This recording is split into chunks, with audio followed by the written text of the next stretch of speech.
Hello everybody, welcome back. कैसे हैं आप सब लोग? बढ़िया है। चलो, अच्छा खैर, एनीवेज आगे चलते हैं सर।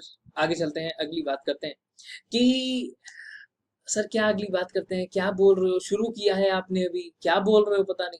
अरे यार, एक्चुअली क्या हुआ था कि मैंने सोचा था कि कैपिटल और करंट अकाउंट ट्रांजेक्शन दोनों को एक ही दिन कर दें, बट ठीक है, कोई बात नहीं, it's okay. Limited time span के साथ ऐसा ही होता है। बट आज क्या पढ़ने वाले हैं? आज पढ़ने वाले हैं बचा हुआ टॉपिक, यानी कि कैपिटल अकाउंट ट्रांजेक्शन्स। अब एक बात बताओ, जो भी आपकी कैपिटल अकाउंट ट्रांजेक्शन्स हैं, वो कैपिटल अकाउंट ट्रांजेक्शन्स को कौन सी ऐसी ट्रांजेक्शन है जो कैपिटल अकाउंट ट्रांजेक्शन है? सर, जहां पर किसी भी तरीके से कोई भी एसेट या लायबिलिटी जो है हमारी, वो मॉडिफाई हो जाए, वो कैपिटल अकाउंट ट्रांजेक्शन है सर। शाबाश। यानी कि जैसे आपने कोई फोन खरीदा, कंपनी ने कोई प्लांट खरीदा, कोई मशीनरी खरीदी, कोई एसेट खरीदा, कहीं पे इन्वेस्टमेंट करी, तो वो सारी की सारी कैपिटल अकाउंट ट्रांजेक्शन है। अगर मैं एक इंडियन हूँ और मैं इंडिया के बाहर जाकर प्रॉपर्टी खरीदता हूँ कहाँ? इंडिया के बाहर जाकर, तो क्या है ये? करंट अकाउंट ट्रांजेक्शन है। सर, आपने एसेट बनाया, कैपिटल अकाउंट ट्रांजेक्शन है। शाबाश, वेरी गुड, वेरी गुड। ठीक है।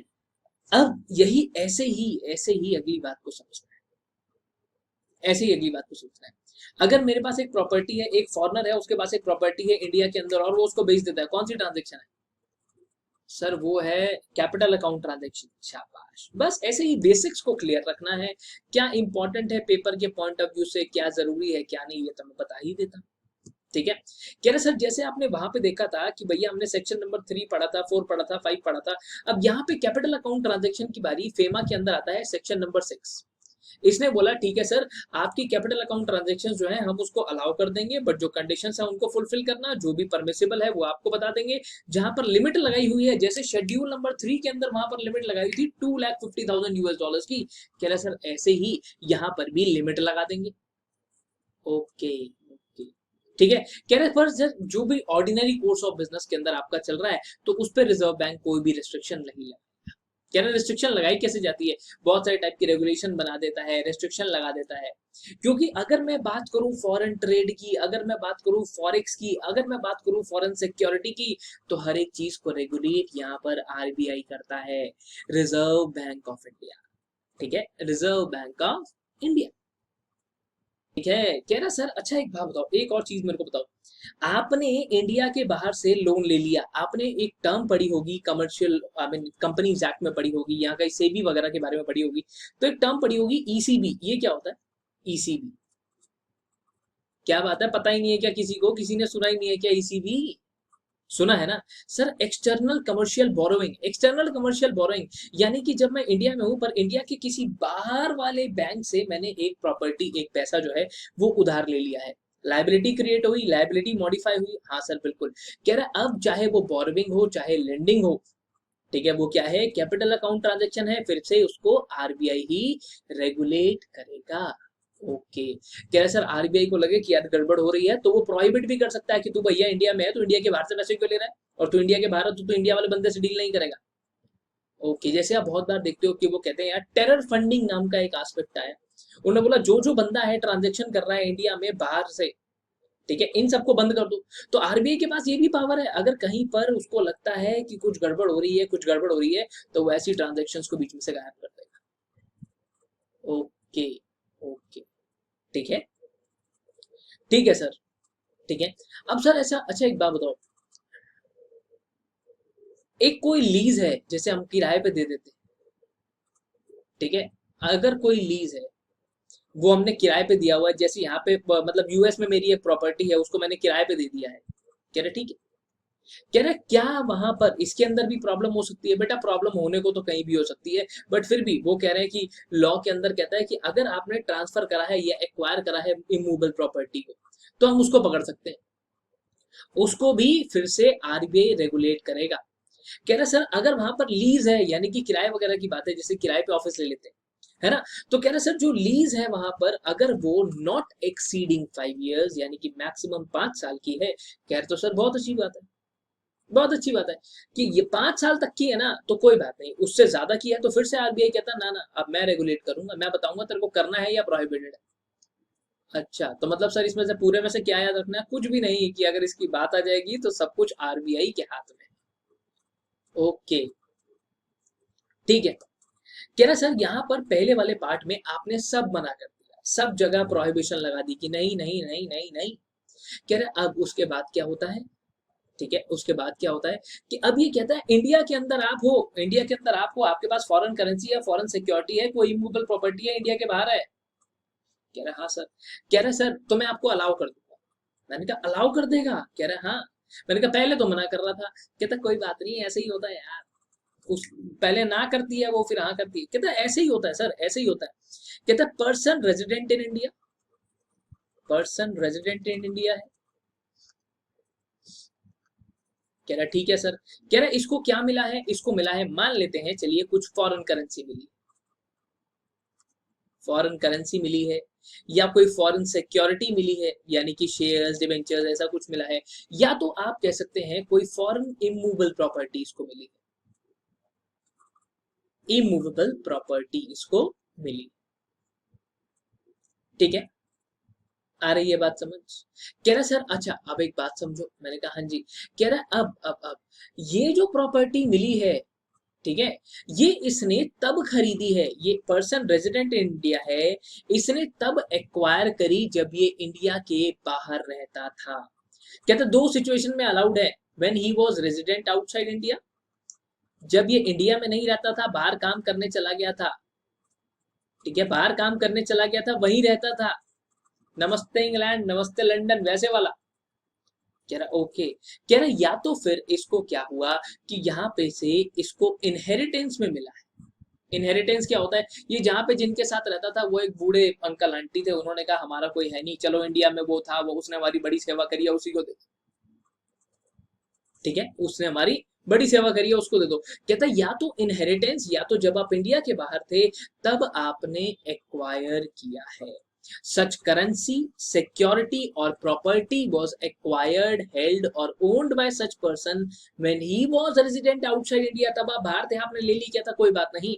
या तो फिर आपको इनहेरिटेंस मिला है from any person resident outside India. जैसे मैंने बताया ना, पुरानी फिल्मों में होता था कि उसने हमारी बड़ी सेवा करी है, सब कुछ उसी को दे दो। आजकल तो वैसे वाले पापा भी नहीं मिलते जो कहते हैं ये लो ब्लैंक चेक और दफा हो जाओ मेरी मेरी बेटी की जिंदगी से। आजकल तो वैसा वाला भी देखने को नहीं मिलता है कहीं यार। कह रहे सर अच्छा ठीक है, आपको समझ में आ गया कैसे होल्ड कर सकते हैं। अब ऐसे ही अगर मैं आपको बोलूं कोई एक इंसान है पर्सन रेजिडेंट आउटसाइड इंडिया,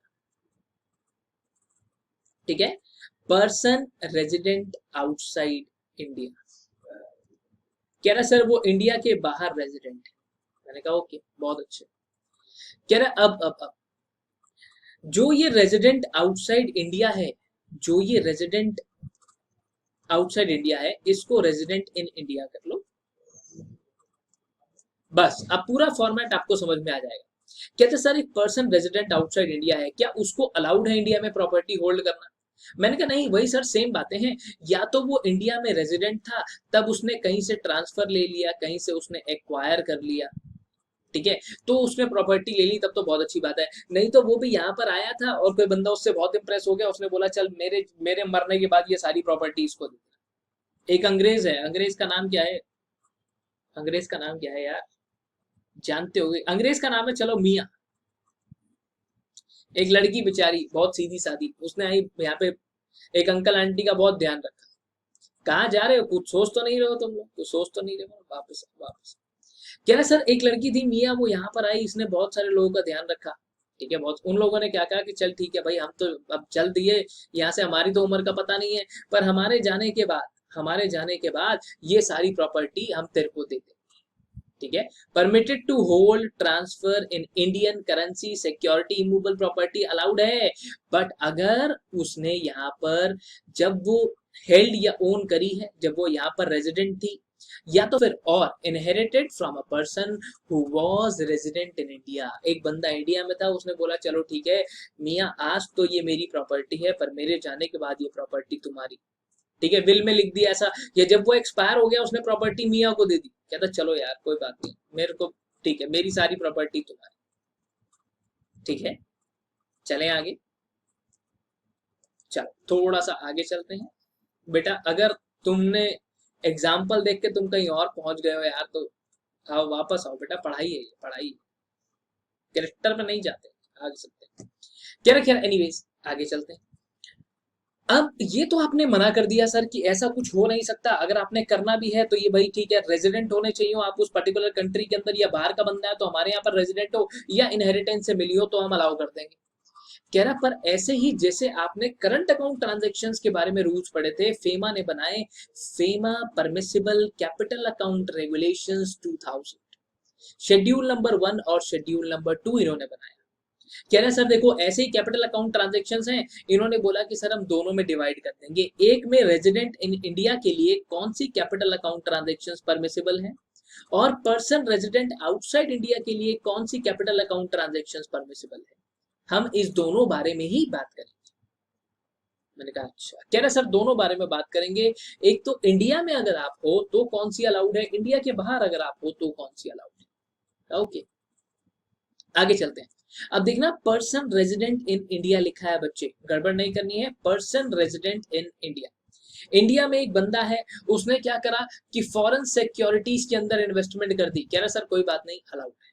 आप यहाँ पे हो, आप एक यूएस के अंदर रजिस्टर्ड कंपनी है, उसके शेयर्स खरीदना चाहते हो, आपने कहा न्यूयॉर्क स्टॉक एक्सचेंज पे कंपनी है मैं उसके शेयर्स खरीदना चाहता हूँ, कोई बात नहीं सर, कोई बात नहीं। कह रहे आप क्या कर रहे हो सर, लोन ले रहे हो पर वो लोन फॉरेन करेंसी में ले रहे हो, चाहे इंडिया से लो चाहे इंडिया के बाहर से लो, बाय पर्सन रेजिडेंट इंडिया। कह रहे सर अलाउड है।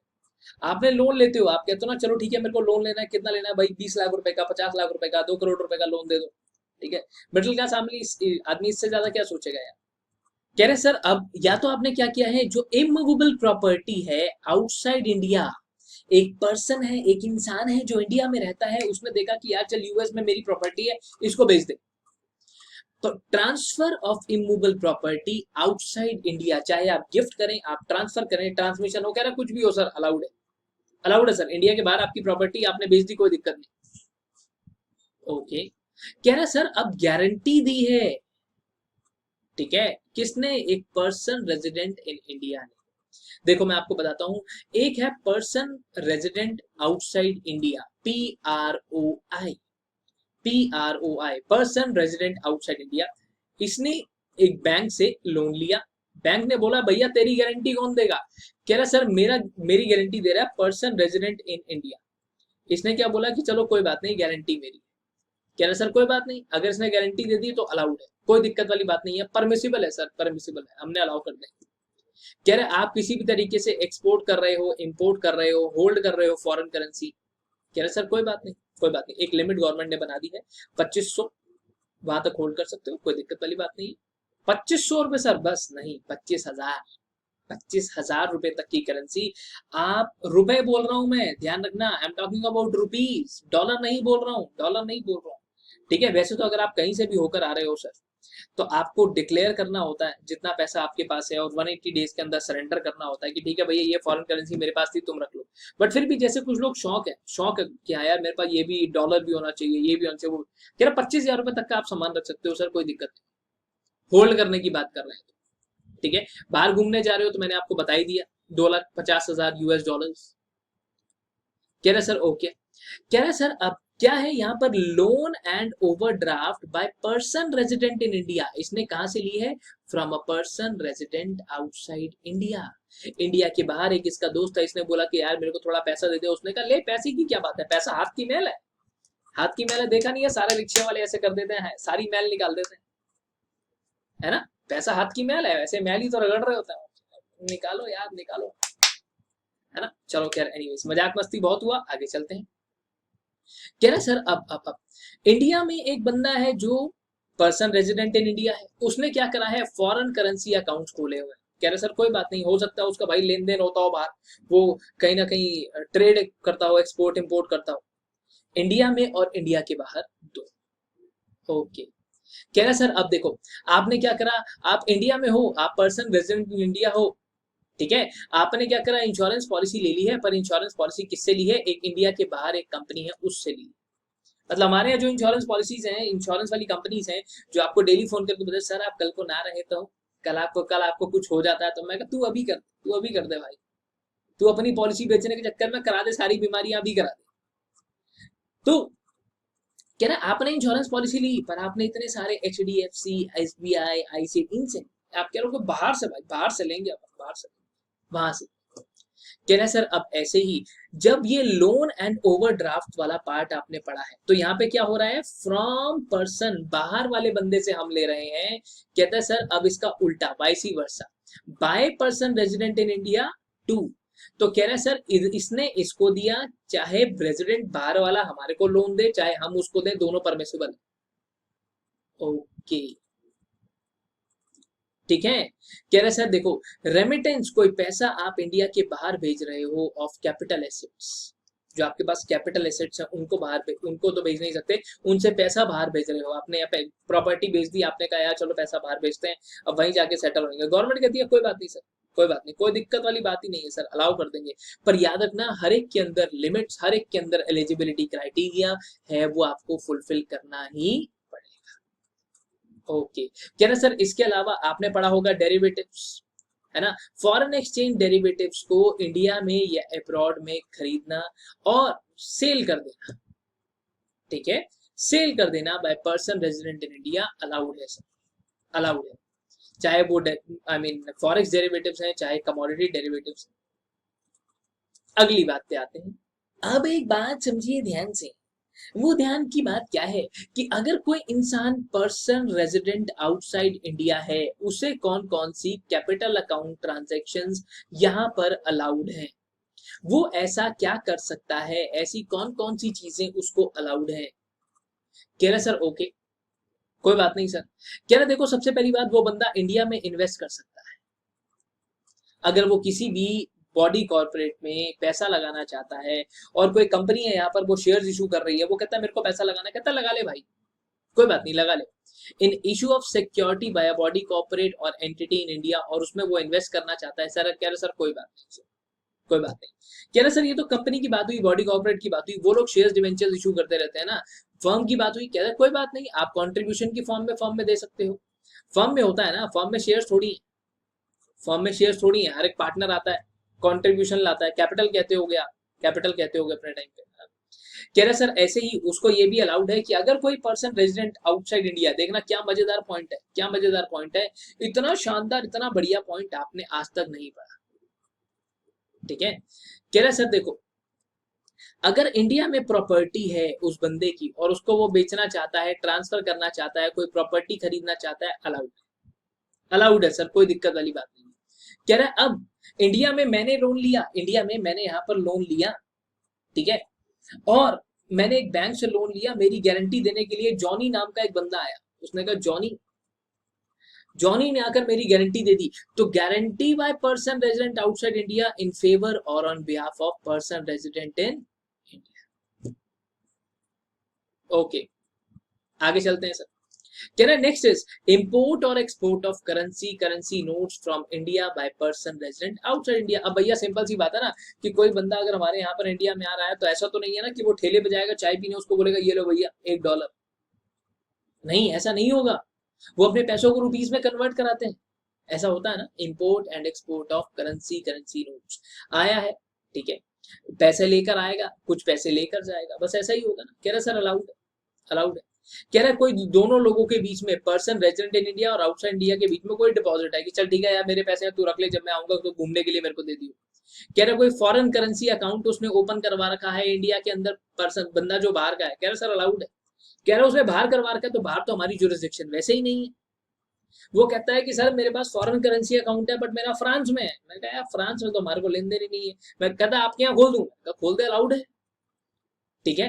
कह रहा है अगर आपका कोई कैपिटल एसेट है इंडिया के अंदर और आप उसका रेमिटेंस, उसका पैसा बाहर भेजना चाहते हो, चाहे वो रेंट की फॉर्म में आ रहा है, चाहे आपने एसेट बेच दिया है, पैसा आया ना, उसका रेमिटेंस बाहर भेज रहे हो, अपने घर लेके जाना चाहते हो, कह रहे सर कोई बात, अलाउड है सर, अलाउड है।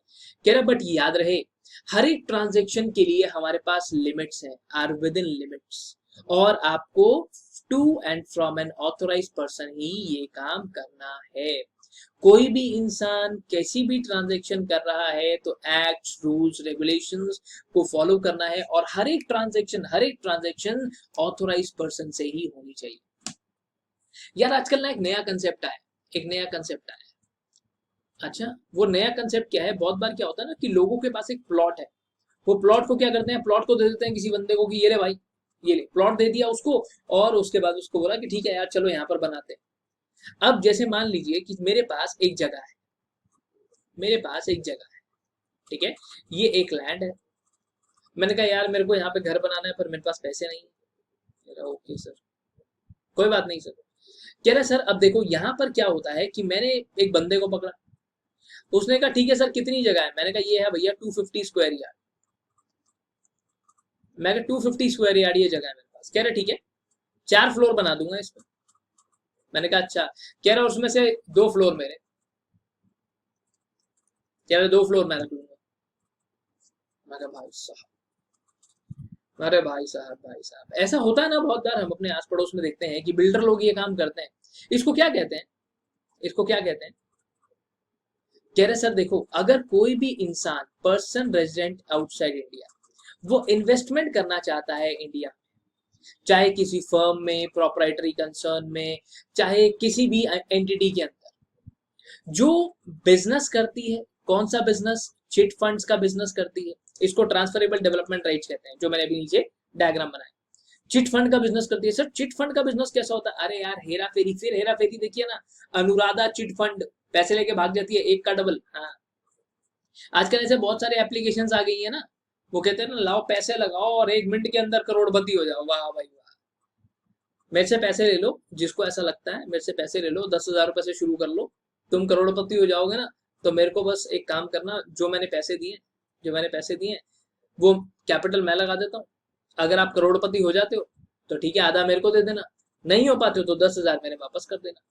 सिंपल, ऐसा कर सकते हैं ना? हाँ सर 10,000 भी क्यों, 1,000 से शुरू कर सकते हो यार, करोड़पति हो जाओगे यार, क्या बात है, रात रात में करोड़पति हो जाते हैं। कह रहा है कोई भी person resident outside India chit fund business, Nidhi company वाला बिजनेस। निधि कंपनी क्या होती है? कमेटी वाली यार, मम्मी कमेटी डालती है ना, बस वही है। Agricultural business, plantation activity, real estate business, farm house की construction, trading in transferable development rights. कह रहे सर रियल एस्टेट के अंदर ये सब काम नहीं कर सकता, इसको अलाउड नहीं है। No person outside India is entitled, ऐसी कोई भी इन्वेस्टमेंट यहाँ पर वो नहीं कर सकता।